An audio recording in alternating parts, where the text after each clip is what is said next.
Welcome back. I'm talking to Nick Kollerstrom about MPs' responses to our assertions that the London bombings were an inside job.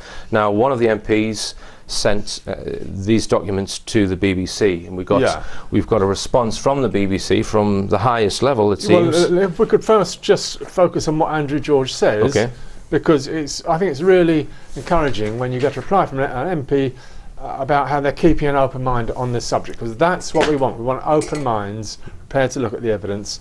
So this MP is in Penzance, and this was delivered, and he asked, was it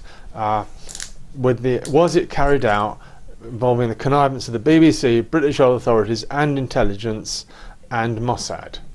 He starts off asking, that is the question, okay? That is, which kind of paradoxically, it will be quite impossible for any British MP as such to acknowledge that. It's the nature of fabricated terror, let's just remind ourselves that everything is risked. The truth cannot come out without the state disintegrating.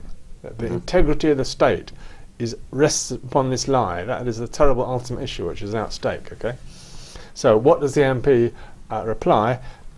He says, as with other conspiracies, you might draw my attention, I have kept an open mind to the possibility that such claims may, or indeed may not, be soundly based. And then he says, he'd written to the controller of the BBC, who would not have been in charge of the BBC at the time of the 7/7 bombings, so implying that he's impartial, and also with James Brokenshire in the Home Office, actions of security services at that time. So he says, I don't necessarily immediately accept your claims, but keep an open mind to their possibility. So I think that's a very good reply, which then encloses a letter from the BBC. So let's look at this BBC reply. What do you want to say about it? Well, because you were in the BBC's programme Conspiracy Files, yeah? Yeah. So he shares the letter with Mike Rudin, who was series producer of the Conspiracy Files.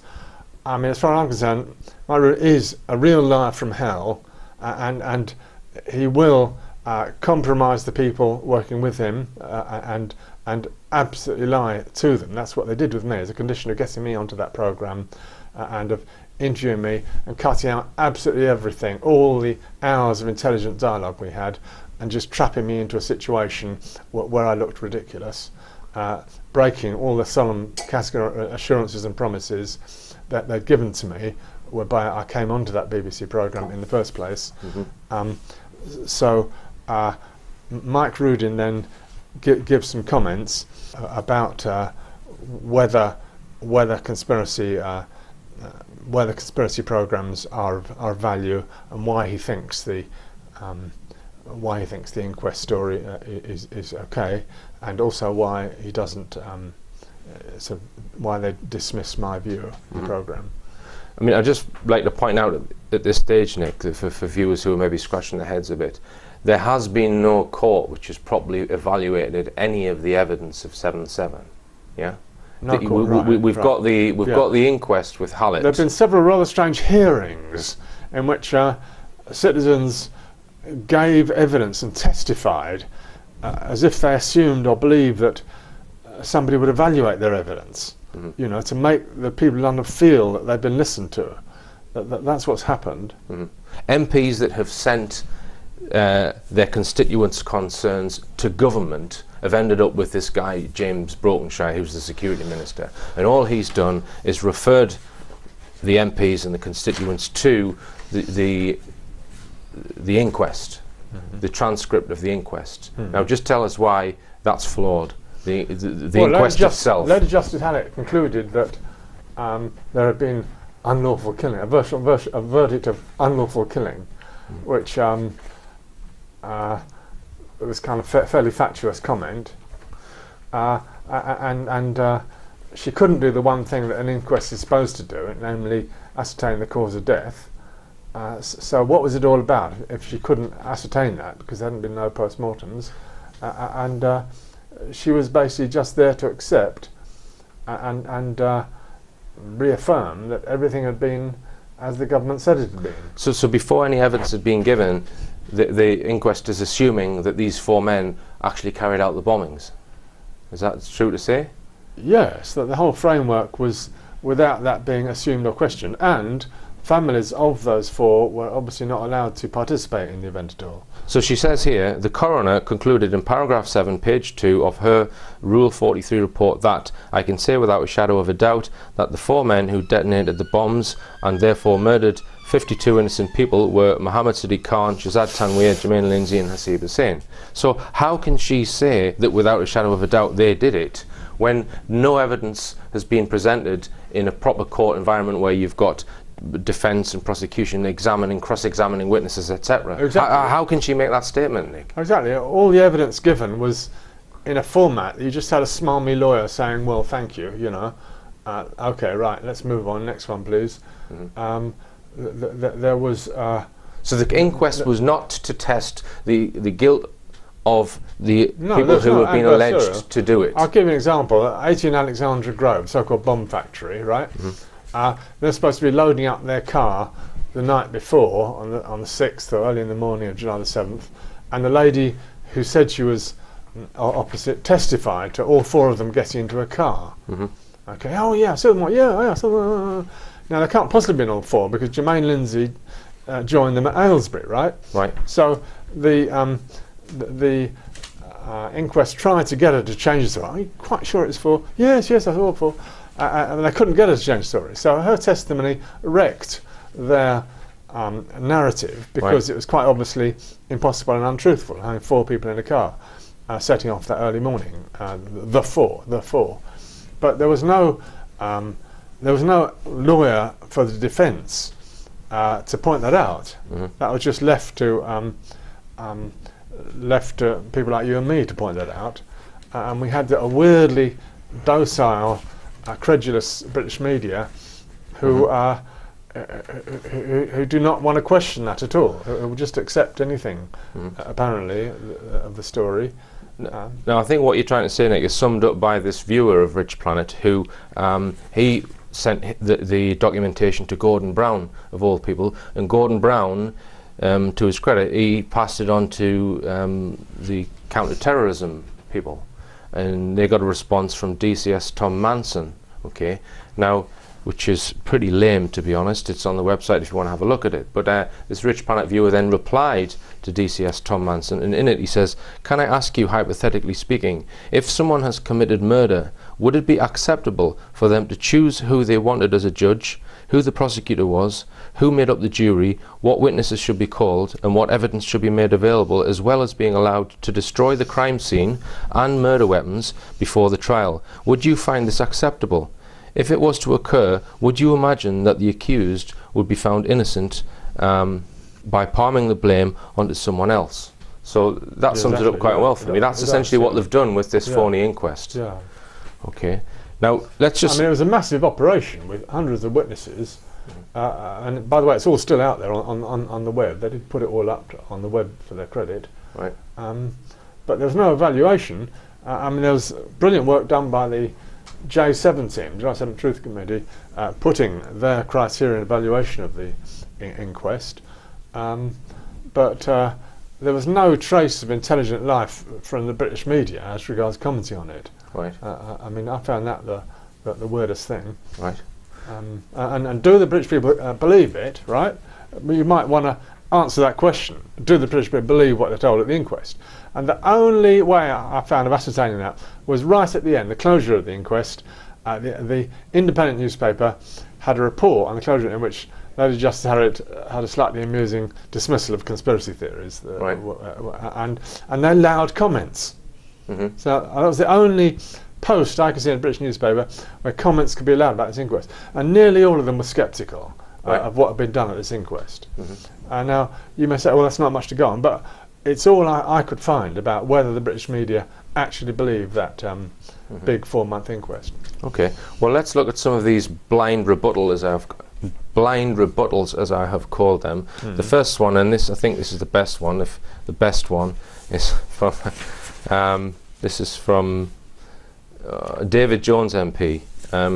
Quite frankly, the notion that the attacks on the London transport system in July 2005 were anything other than terrorist attacks is not only entirely divorced from reality, it is also grossly offensive to the victims and their families. Accordingly, I do not intend to take this matter further. So he's saying he's not even going to look at it because the notion is entirely divorced from reality. Yeah, they always play out this idea that somehow the survivors or victims, relatives of the victims, families, must believe the official story, and it's distressing and offensive for them if you try and tell them anything else. Yeah, they'd be distressed or offended if they heard my viewpoint and your viewpoint. And I'd just like to say I haven't had a single person who's distressed or offended at anything that I've said about 7/7. Yeah. Okay, let's look at this one. Well, I have. The sister of Miriam Hyman kept harping on this, how terribly upsetting it was. Didn't I realise how terribly upsetting it was? The way I was trying to investigate the alleged death of Miriam Hyman on the Tavistock Square bus. Yeah. And they kept playing this card, and other people kept repeating it. Oh, don't you realise what distress you're causing? And even 9/11 Truth Movement. Oh, look, why are you upsetting the relatives like this? I was then scoffed at in the Evening Standard report that I was causing distress like this. I mean, I think we've got to have a priority of investigating what happened. You're not here to please people. No. We're here to investigate what happened. Yeah. Okay, let's look at this response. This is the Scarborough constituency, and it's Robert Goodwill, and the constituent says, I am enclosing material which is now in public domain and which is available for you to investigate, blah, blah, blah. So he's asking his MP to look at the documents. The MP says, Dear Sir, this is the MP's reply, Robert Goodwill, it's an email. Right. He says, Dear Sir, don't believe everything you read on the internet. I'm satisfied that these theories are unfounded. So the constituent then replies, Mr. Goodwill, so would you look at the materials provided then at all and provide a response in writing? And the MP says, no, it's all a load of rubbish. So it's complete blind rebuttal, just not even looking at the evidence. Right. And we've got another one here from... my hunch would be, Richard, that if you could follow through an interaction like that with turning up at the surgery and having a chat, eyeball to eyeball, right. I think that would be, could possibly be quite effective and worthwhile. Right, right. So they're not going to say that eye to eye. I mean, that's what I found with my MP. He was very, very receptive to what I told him. Yeah. He was quite shocked, in fact. Right. So this next one, which is Chris Bryant MP, he just says, the police investigated events thoroughly, and I'm afraid that I do not share your analysis. Let me ask you your opinion on this, Richard. Do you think there'd be a case for putting the 9/11 event to British MPs, that this was fabricated terror made up by the military intelligence? Do you think they might be more accessible to that because it's less terrible? Because it didn't happen here, happened over the ocean. Is it possible that MPs would be more receptive to? Right. Right. Well, I would say personally no, because they're very keen on this response where if you are not from their constituency, or this is an issue which doesn't concern them, then they do not want to know. They do not want to help you, and certainly something which happened in America in 2001 is not their business. Right. So they're too busy with people who are complaining about cracks in the pavement in their constituency to bother with a huge conspiracy like 9/11. In fact, one of the responses I found very interesting. This was from the Durham MP. Let me just try and find it. Yeah. So this is a response from Roberta Blackman-Woods, MP for the City of Durham. She says, if you have contacted me about a national campaign or issue which concerns you, but you are not a constituent, I am not able to respond to you in person. Now, we're all familiar with that reply, that if you're not a constituent, they've got no responsibility for you. But this one, she's saying, if you have contacted me about a national campaign. So she's saying that you're not allowed to go to your MP, your own MP, and tell them about a national campaign. So that's a new one on me, Nick. And, and it might even be in response to campaigns such as this one. Well, I think if you are in there, if they are your MP, then it's okay to go and tell them about anything that concerns you. Yeah, I would have thought so. Yeah. But she's not. She's saying it's not. She's saying that if you have contacted me about a national campaign, I am not able to respond to you in person. Well, it is the business of MPs to deal with national issues. Yeah. So she only wants to deal with cracks in the pavement, by the sounds of it. Okay. Let's look at some other responses then, Nick. Let's go on to this counter-terrorism letter. Right. Yeah, could you perhaps clarify this idea of a Minister of Security, right, who you alluded to?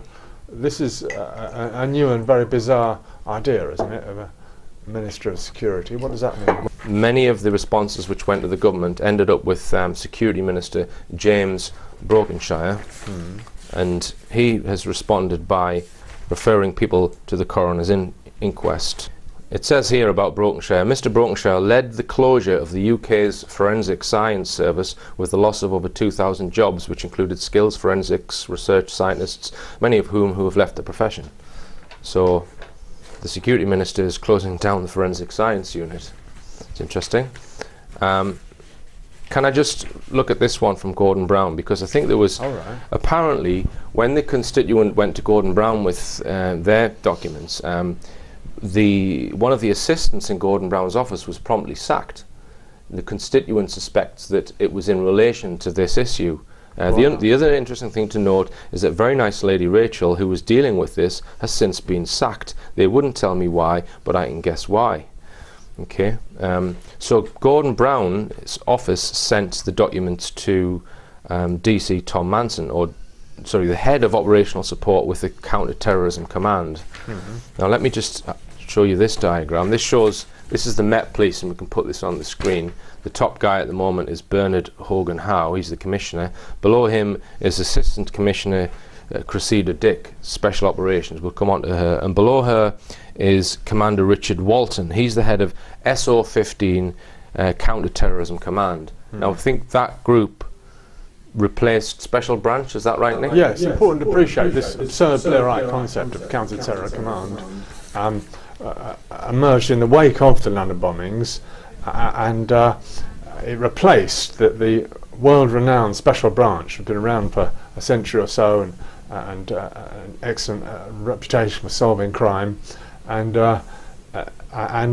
what the counter-terror command is defined as having an enemy. And it's a definition of where you're already, as it were, fighting a war against terror. Right. So you're not just looking for clues and ascertaining who did it, as the old Special Branch was. Right. You're allegedly fighting this nonsensical war against terror. All right. So it's an inherently irrational concept at the core. Right. So one of the responsibilities of Counter-Terrorism Command, as it says in Wikipedia, is to assist the British MI5 Security Service and MI6 Intelligence Service in fulfilling their statutory roles. So that kind of ties in with that, I think. So the Richard Walton of SO15, he's handed down to his subordinate to give the response to Gordon Brown's office, Detective Chief Superintendent Tom Manson, who is the deputy of Richard Walton, head of SO15 counter-terrorism. Right. There have been numerous conspiracy theories relating to this terrorist attack, including those referred to by your constituent. I appreciate that Mr. Such and Such is concerned about the attack and has collated a number of documents on the subject. The independent coroner's inquest was a comprehensive investigation into the bombings, and the findings were made available to the public, and I would invite Mr. Such and Such to view these. So again, they're just referring people to this Hallett inquest. So it seems that the Hallett inquest is just being used by everyone as a means of passing off this event. Oh yeah, right. Yeah, okay. So Cressida Dick, wasn't she involved with the de Menezes shooting? Absolutely. She was in what's called Gold Command. Right. And this new hierarchy appeared just around this time. We, the British public, hadn't really been told about it before. I'll just interrupt you there, Nick. Just interrupt you there. We'll come on to de Menezes after this short break.